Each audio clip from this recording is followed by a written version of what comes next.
Når høsten kommer, så velger mange nordlendinger å dra til syden. Det må dere slutte med. Hvis det en tid på året du skal holde deg hjemme i Nord-Norge, så det på høsten. Jeg og Sølvi bestemte oss for å tilbringe den siste tida med farger på trærne på ei øy utenfor Tromsø. Det en av de fineste turene vi har vært på. Og vi har vært på noen turer.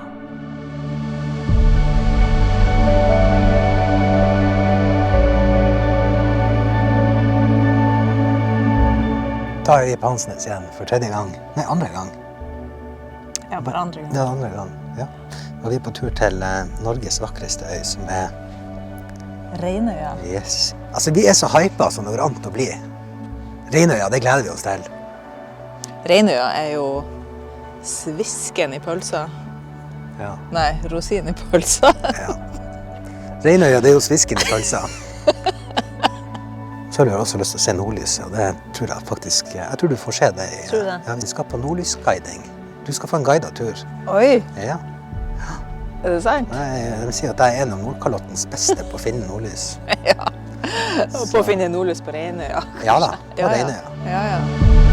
Overfarta til Reinøya, den tar ca. 20 minutter. På den tida så rekker man akkurat å sette seg inn i reglementet for salongen på andre dekk. Du gleder deg? Ja. Ja. Det her blir artig. Ja. Åja, såpass. Her det noen som har vært og hengt mye gardiner. La gardiner henge i fred. Det skulle vi bli to. Nei. Mitt tips til TFDS er å ta ned de lappene. De kan ha motsatt effekt på stromsøverdinger som mangler respekt for autoriteter. Ingen skal komme og fortelle meg at gardinene skal henge i fred. Dette har vi betalt for i dyre dommer, og jeg kunne regulere lyset. Her har vi Reinøya. Pulsen slo dobbelt så fort i det vi fikk beskjed om å gå ned på bildekket over høyttalerne. Endelig var det vår tur til å få oppleve den sagnomsuste øya bare et steinkast fra Tromsø. Velkommen til Reinøya.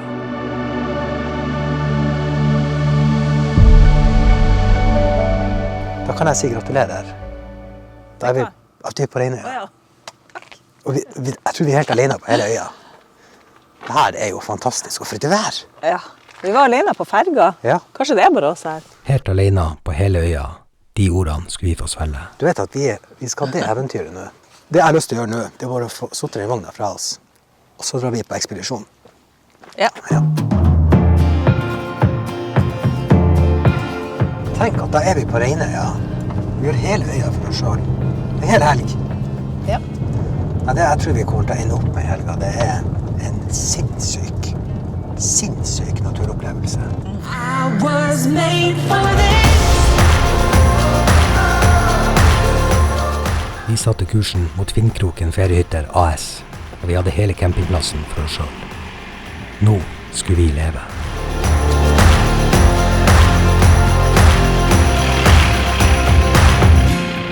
Da har vi funnet oss en fin campingplass her. Finnkroken fjellhytte. Nei, feriehytte.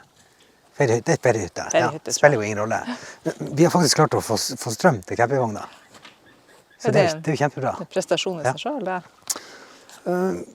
Det klart at når det kommer en god nyhet, så kommer det alltid en påfølgende dårlig nyhet. Ja, hva det Det kommer 60 studenter fra UiT hit klokka 4:30 med ferga. Ja, da timer vi det skikkelig bra. Det kommer 60 studenter som kommer hit og drikker hele helga.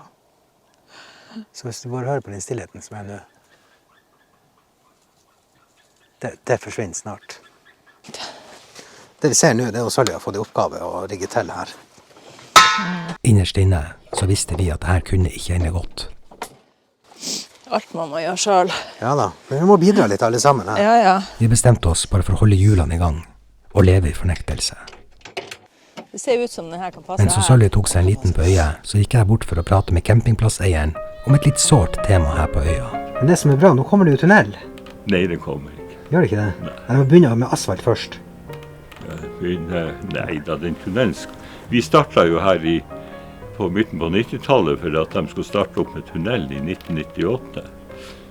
Nå er det jo skrinlagt, Ja, det sånn er som vi skrinlagt. opplever det. Ja. De har lovt hvert år, neste år. Det har til og med vært ute på anbud, og det stoppet. Men jeg kan si her og nå til deg, det kommer ikke noe tunnel. Hva? Det kommer ingen tunnel dit. Nei, Det er ikke penger til det. nei. Ikke de nærmeste 15 år i hvert fall. Nei. Jeg tror heller det kommer flygende biler først. Vi takker for at vi forstår med vogna, så skal vi oppføre oss pent og ta Ikke skremme bort studenter. Neida, vi skal ikke holde studentene våken her, så... Vi skulle besøke det gamle handelsstedet i Finnkroken før vi mistet dagslyset. Der skulle det visst nok stå et hus fra 1802. Handelsstedet ble overtatt av Jo Martin i 2018. Han har store planer for det her gamle handelsstedet. Han skal bevare det sånn som det er i dag. Med andre ord, han skal ikke gjøre en dritt. Vi fikk komme på innsida. Men her har det ikke bodd hvem som helst, det kan vi si. Her er det et hus som er fylt av ting som vanlige folk ikke hadde tilgang på. Her er jo ingenting forandret. Og det her får vi lov å se på. Vi får ikke lov å røre noe. Og det skjønner jeg godt. I dette huset så er faktisk ting sånn som de var i gamle dager. Se på det her. Se på den takbuen her. Dette er et majestetisk rom. Den er ikke kjøpt på Bohus. Den er ikke kjøpt på Bohus. Dette var rett og slett styrerommet, det var kommunestyresalen, det var presidentpalasset, alt på en gang. Her ble ting avgjort. Det er alltid hyggelig for oss fattigfolk å få audiens hos fiffen. Bare for å strø salt i såret, så lå regnskapet fra 1878 enda fremme på stuebordet. Det her var jo artig at vi fikk oppleve. Ja, det var det. Hva er det som skjedde her? Nei, vi er inne i en tidskapsel. Ja. Det meste her er 200 år, og vi har ikke rørt noe. Det har jeg ikke rørt. Jeg føler på å røre ting, men dette har jeg ikke rørt noe. Nei, det her må man ha respekt for. Jeg snublet i knustet en liten kopp, men det gjør ikke noe. Ja, og det her er jo Finnkroken, og kaia er her, så det jeg egentlig bare venter på, det er jo de 60 studentene som skal komme. Vi slo av en prat med Jo Martin og Øyvind før vi dro videre. Og Øyvind, han er primus motor bak Facebook-siden Visit Reinøya. Når jeg ser på de her to, så ser jeg 2 store blåsere. Ja, men det mener jeg. Vi har vel vært en gang i tiden. Jeg vet ikke om Det er avblomstret. Hvor du bor? Han er nærmeste naboen den veien. Og på den er forbi... Jeg bor på den siden av bibelbeltet, og Jo Martin bor på denne siden. Guttene, de tipsa oss om en stein vi måtte dra og se på. Det var ikke så vanskelig å be. Koselige folk. Det var så utrolig hyggelig. For noen folk. Klangsteinen, den ligger 3 kilometer fra Finnkroken. Hvis man slår en vanlig stein i den, så skal man få en helt spesiell lyd, eller klang. Der måtte vi prøve ut. Asken, det var fin den steinen her. Altså, dette kaller jeg stein. Se på den steinen. Herregud. Vi prøver den her. Klar?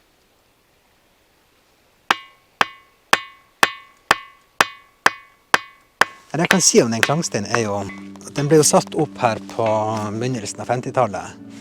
Og det de gjorde før de satte den opp, de hula den ut. Så den er helt hul inni. Og så har den et lag med messing. Det er det for å få den klangen. Sånn at mange tenker at det er jo bare vanlig stein. Det er ikke det. Den er hul. Men så Sølvi sto og banka stein i steinen, så jeg at lyset var i ferd med å forsvinne. Vi skulle prøve å få med oss Grøtnesdalen før det ble mørkt. Reinøya er en eksplosjon av farger når det er høst og sola ligger lavt. Navnet kommer av ordet rein eller reina, øya med fjellkanter. Se her. Det fineste har skjedd. Taffen, det var fint. Herregud. Her er Reinøya. Vær så god.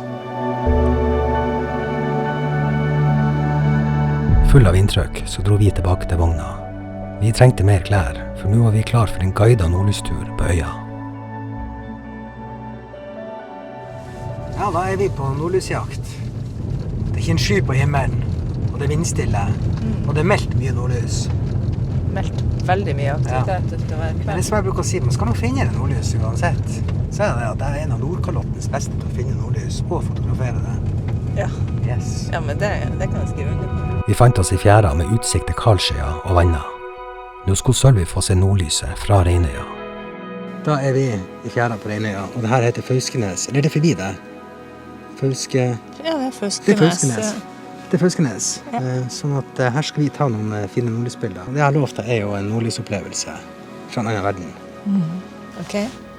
Så du har stilt det ferdig inn? Så det er bare å trykke? Helt svart. Ja, vi får jobbe litt med det her. Som guide så begynte jeg å bli stresset, for det var lite nordlys på himmelen. Men etter 1 time med venting og trening på teknikk, så kom belønninga.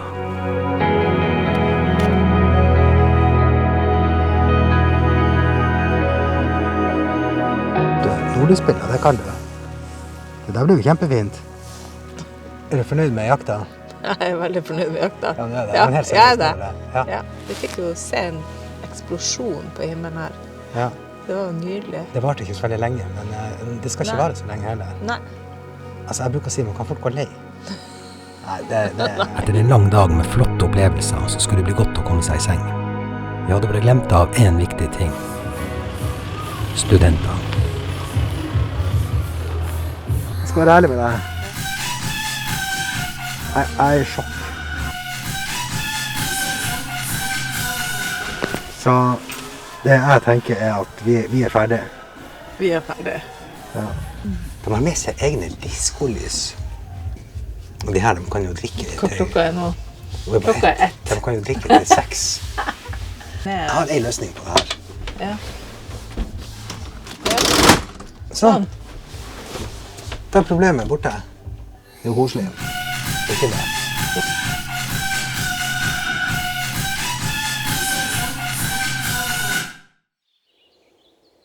Det ble ikke mye søvn denne natta, så jeg startet dagen med å stille studentene til ansvar. Dette fant ikke jeg meg I. Jeg skal rett og slett finne ut her hvem det som har holdt meg våken I natt. Det jeg oppdaget, det gjorde bare ondt verre. Vi hadde slått leir midt I en korsamling. Ok, da står jeg inne I hjertet av det koret her, og dere studenter. Ja. Altså, jeg veldig skuffet over dere. Vi trodde dere skulle holde det gående til klokka 6 I morges. 5:03 så var det over. Jo, det sant. Jeg følte med på vinduet. Det blir mindre og mindre dugg her, og plutselig så var det stille. Så tenker jeg, hva faen det skjedde med ungdommen? Jeg gikk inn for å stramme dem opp, men endte opp som dirigent, nett I et kor I Filmkroken. Vi lot dem øve I fred. Nå skulle vi ut på veien, og vi skulle finne roa på Reinøya. Men slagplanen I dag jo rett og slett, og vi skal kjøre til denne veien her stopper, fra Filmkroken og andre veien. Og så får vi bare stoppe litt på veien og se. Reinøya utrolig vakker, og et steinkast fra Stakkvik så finner man et landskap som ikke ligner noe annet. Vi prøvde å finne en steinformasjon som skulle se ut som et troll, men det var tydeligvis tatt ned for sesongen. Det vi fant, det var en havfrue I veikanten. Det var Therese Johansen som lagde skulpturen I protest mot opptrettsplaner rundt Reinøya. Jeg held for øynene, for jeg ser alt inni meg. Skal disse sund og disse fjorder snart gå tapt? Nå ikke jeg noen stor kunstner, men jeg ser jo at de har fått en veldig sånn fin byste på. Ja, havfrua har jo det. Ja, men det noe lov å si. Ja. Hvis utsikt viktig for deg, da skal du dra til Reinøya. Så hva det vi ser utover her? Hva vi ikke ser. Hva vi ikke ser, ja. Ok, så det var... Ja. Jeg tror jeg ser en isbre der borte. Ja, rett over her faktisk Nordlenangen. Her får du panoramautsikt. Arnøya, Kågen, ja, du kan til og med se helt til Sørøya. Og det Nord-Troms på sitt beste her. Vi kjørte raskt gjennom Nordøya, og litt lenger bort, på Sørøya, der fant vi et gammelt hus. Så når du drar til sånn her øy, så drar du ikke for å finne action. Nei. Du drar for å finne roa. Ja, ikke sant? Ja, det du gjør. Jinx. Du drar for å finne roa. Det blir selvfølgelig vill gjetting, men sannsynligvis så var det familien Hansen som bodde her frem til 1982. De hadde 15 unger, og når den siste var flyttet ut, så rømte foreldrene til Stakkvik. Hva de drev med? Nei, primært unger, de hadde 15 barn. Sånn at det var ganske Heftig. trangbodd. Men de fikk det til å fungere, og det var litt trist å se når husene hadde dett fra hverandre. Forfallet er vakkert. Jeg synes det. Ja. Den veistrekningen vi hadde kjørt, vil jeg plassere på topp 5-lista mi over kjøreturer jeg har hatt siden jeg kjørte opp. Nå skulle det bli godt å komme tilbake i vogna. Man kan si mye om meg og Sølvi, men god hukommelse, det har vi ikke. Finnkroken Feriehytter AS var nå gjort klar til en neonfest.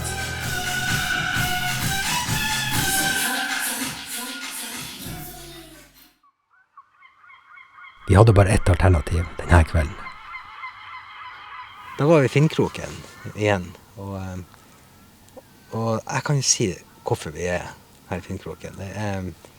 Selvfølgelig var det et veldig fint kaianlegg her, men det er jo også baluba på campingplassen. Ja, la oss være ærlige. De delte seg opp i 5-6 forskjellige grupper, så skulle de da øve på en sang. Vi bare evakuerte der, men det synes jeg var like greit, for her var det fint. Blir du fornøyd med turen? Jeg er utrolig fornøyd. Vet du, det har vært så mye opplevelser, og samtidig så har jeg følt at jeg har slappet av. Ja. Og da har man jo virkelig lyktes med noe. Da har du vunnet. Ja. Ja. Reinøya mitt hjerte. Ja, Ja. jeg sa det høyt. Terningkast. Du får ikke terningkastet nå, det skal jeg ta i morgen når jeg skal ta ferga. Jeg må sove litt på det. Ok. Men jeg kan si jeg kommer til å slenge ut en 6-er. Ja, det sa jeg. Så Jeg skal følge dem på det i morgen. Søndagsmorgen så våkna vi opp til minusgrader. klokka er 07.25, og vi har utrolig dårlig tid i dag, for nå skal vi rekke ferga som var halv 9. God morgen. Har du sovet godt i Og dag? det tror ikke jeg vi kommer til å rekke.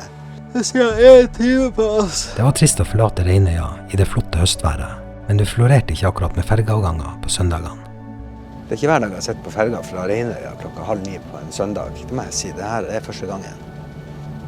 Ja, vi har jo ikke snakket så mye i lag i morges. Altså, når vi står oppe, da har vi en sånn regel. Ikke snakk til meg. Så, god morgen. God morgen. Ja. Bra. Jeg har landet på et terningkast. Ja, jeg er spent. Ja, jeg blir jo kastet 6 av 6 på terningen her. Gjør du det? Ja, jeg gjør det. Ja, det gjør jeg også. Ja. Jeg vet ikke hva jeg skal trekke for. Nei. Nei, jeg får 6 av 6 hos meg. Hva vi skulle trekke for Ja, her? hva skal jeg trekke for på Reinøya? Nei, det var ingenting å trekke for på Reinøya. Hansnes. Hansnes! Hansnes! Det er for tidlig. I was made for this. Vi og 60 unge mennesker hadde storkoset oss denne helga. Man sier jo at jeg er en av Nordkalottens beste på å finne nordlys. Vi skulle tilbake. Takk for oss, Reinøya. I was made for this. I was made for this. I live among the waves. Let 'em take me.